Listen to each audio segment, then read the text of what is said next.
on this episode of the VR-4. Mitsu guy? Guys, I got the head, the tool, everything else ready to go. Taking it to Randy's house so we can put this head back on. Alright guys, we're gonna try to knock this out today and try to get it out of here, or try to get it at least started, or at least majority of the stuff put together. So let me get started. I have all my tools and stuff here, along with all this other parts and bolts and stuff over here. I put this bag here so I wouldn't get any water in here. That's in there is just antifreeze. That's just been sitting out here since we took the head off. So I'm gonna clean all this stuff off, make sure it's all good, and make sure everything's clean before I put the head on. I'm waiting for Randy to get here. He's supposed to be getting here in a little bit. Alright guys, what's going on? So, I came back over here and Randy had put the head on. He got all the rockers tightened down, all good. I put this part for the spark plug on with this bracket to hold this in here, and that's all stable and secure. I put my air box in here. I do have to switch this out. It's just being giving me a hard time, so I'm just gonna not worry about that right now and just focus on putting everything back together. I have to get 4 more bolts for this because Randy said he thinks he used these bolts for a different thing in the car to hold up for something from the radiator, which is fine. I could just go to McClendon's and get 4 identical bolts. No big deal. Might as well get some brand new ones anyways. So after doing all that, I'm wondering what the hell is this? Anyway, after I get that done, there's just gonna be, I can put the Y pipe in along with my blow off valve that streams all the way from the blow off valve to the side of the Y pipe. You can just put that in there when I get the 4 bolts in there for the carburetor, and then or the throttle body, I should say. I keep saying carburetor. And then I'll tighten down all these clamps. Once those are tightened down, look how discolored that is just from the sun. Just from sitting out in the sun, it turned blue. It's not purple anymore. It's crazy. So I will put this stuff together. When the next time you guys see it, I'll try to figure out what that is and why that's disconnected. And then tomorrow when Randy gets off, we're gonna knock this timing out and do it. No big deal. No problem, no big deal. We shouldn't take us a very long time. We did it already and we had success. So we'll follow the steps and we'll do it appropriately and we'll get this thing out of here. Alright guys, before it gets too dark, I just wanted to show you guys this. Okay, so we got the timing all done. We got the timing cover placed on. I'm placing the alternator bracket on with some bolts, with these bolts right here, and this side mount we're gonna probably put on last, but we don't need that to start the car. I'm just gonna be putting on the pulleys and everything to make sure everything is good. We rotated it 3 times over and lined up the marks again, and the marks are still timed. So that just indicates that we're good to go. We took the pin out and the pin is good. So we're just keep on chugging to get this 3000 up and running, and hopefully we can start it tonight. So if we do start it, I'll let you guys see when we give it a start. I haven't starting it in a while, so hopefully we can be able to get it started with no issues. Alright guys, so I've been working out here in the dark. I've got that pulley on, as well as that pulley, as well as that other pulley that holds on the other belt, the accessory belt. Pulled on. Just have to tighten those bolts down, those 2 right there, the upper one and the bottom one, and then we can put on the new belt that I was originally going to put on before I stopped over here, and what else? The other belt that goes over here for the alternator. So we're probably going to do that tomorrow on Randy's lunch, because it's dark out here and this light is about to die. But we're getting it going and we're almost done. I was just glad I was able to put all this stuff together. We rotated it 3 times and all that stuff was good. So I'll check back in with you guys tomorrow when we put the belts on and everything, because he's probably just gonna just put the belts on before he leaves or something like that.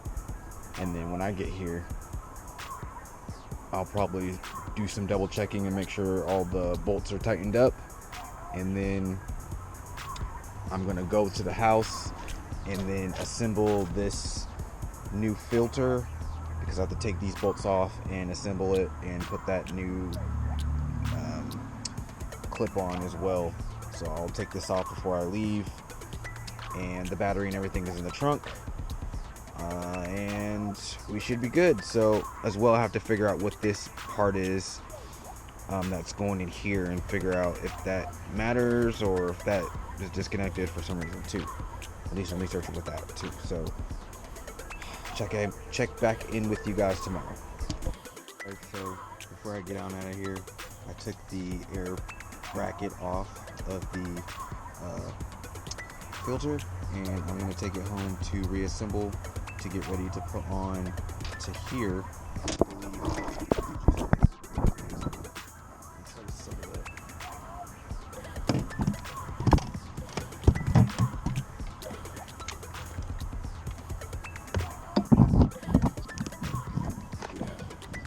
We'll just go in here just like that. Just like the original ring, just like that. But I gotta take it home because that's where my screwdriver is, and put this bracket on. That's how it's supposed to sit. So I'll go to the house, put the bracket on, and tomorrow I have something to look forward to put this on. But first, I gotta tighten up those bolts over there before I head out. It's the next day. I just got done putting on the air filter. I got it securely on. I have to put this back on here just before I forget it.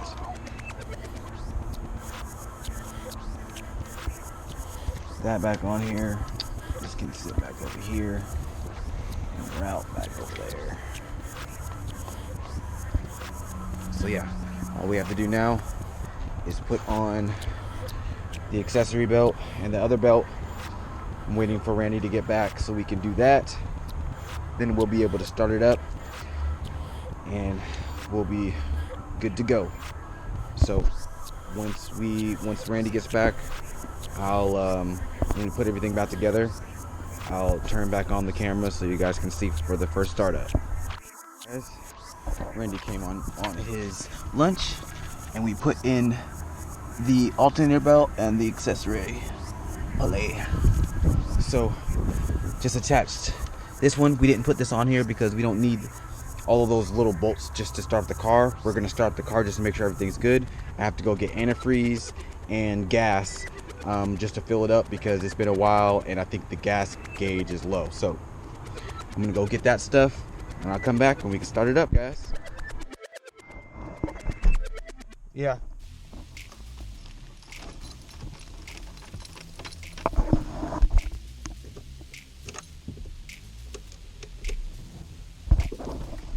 We need gas. I mean, we need power, guys.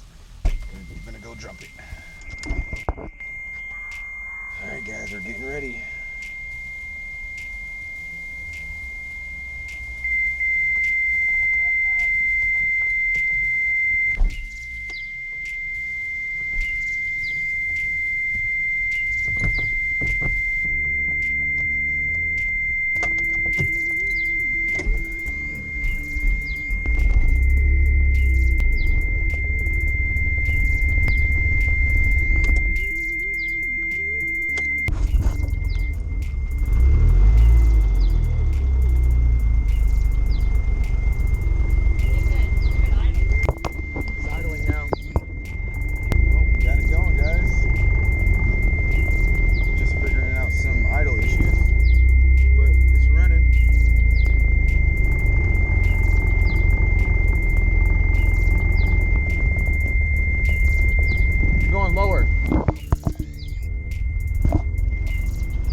grand? What? A grand. A grand?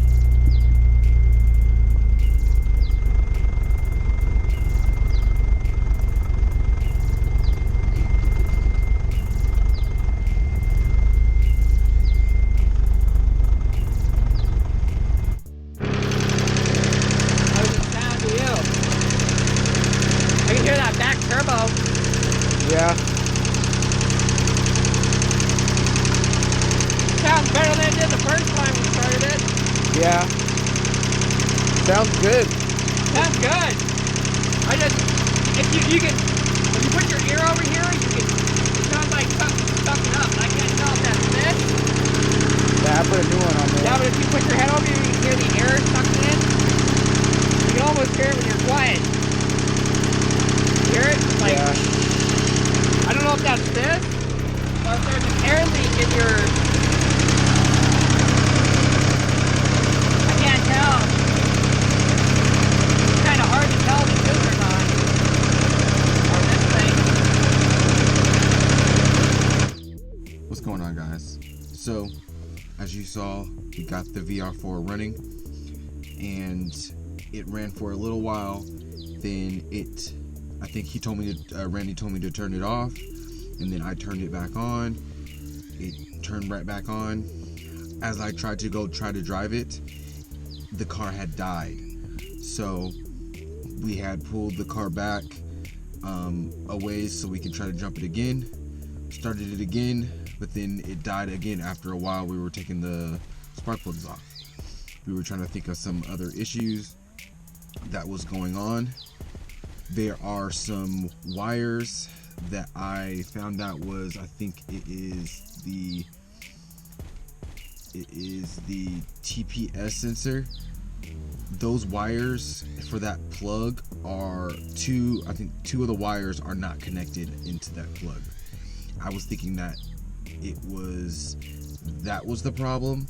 I'll let you guys see that right now.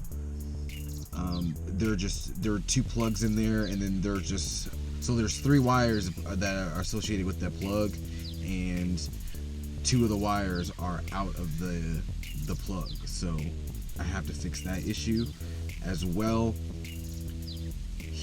Randy was saying that there was some air sucking up on the left hand side of the car, so I might have a air leak somewhere, probably in the intake somewhere, probably a clamp or whatnot. But that's probably the reason why what was making this sound a lot more knocky than normal, I guess you could say. As well, the oil gauge said that we were in the middle mark while the car was running, but then the second or third time that we started the car, it was like 2 notches below middle. So I may have to put some more oil in there to make that knock, quiet it down a little, because all that stuff in there is new lifters, rockers, cam, all that stuff is new in there. So I'm going to probably have to put some new oil in there, probably a quart or two, just so we can go above a little bit, probably 1 or 2 notches above the middle mark. Other than that, the car ran. We also, from the loss, from me having to jump the car at like 4 or 5 times to having to, figure out, I have to keep pumping the car to be able to try to start it. We've narrowed it down to it could be the alternator. So we're gonna probably have to take the alternator out, which involves probably taking out the radiator, which I'm just glad I didn't put all that antifreeze in there, because that would have been like $20 wasted. So drain the radiator, take out the radiator, then we will have full access to the alternator. Take out the alternator, and we will test the alternator. Probably just take it to a rally or something like that. Have them test it. If it's good, we'll narrow that out of what's going on. If it's bad, of course, we'll just replace it. Other than that, I was excited to drive the car last night, but it just got into this little funk with the alternator or whatever else is going in there. So probably in the next video, I'm probably going to try to figure out where, or try to fix the TPS sensor wires as well. I'm going to try to test the alternator. I'm going to take out the alternator and take out the radiator, then take out the alternator, and then we'll be able to test the alternator to see if it's good or not. If it's good, I'll get a new one. If it's not, put that one back in there, and then we'll try to figure out some other issues. As well, we need to figure out that air loss that we have somewhere. Not really sure where that is coming from, but I did feel air in that area, and I don't think it's the fan because it's on the opposite side from the front of the car. So gotta figure out those issues, but we're narrowing stuff down. We're slowly getting her back on the road. Just a little bit longer, guys. Just a little bit longer. Can't wait to drive her, but just a little bit longer, guys. Tune in next time on the VR-4.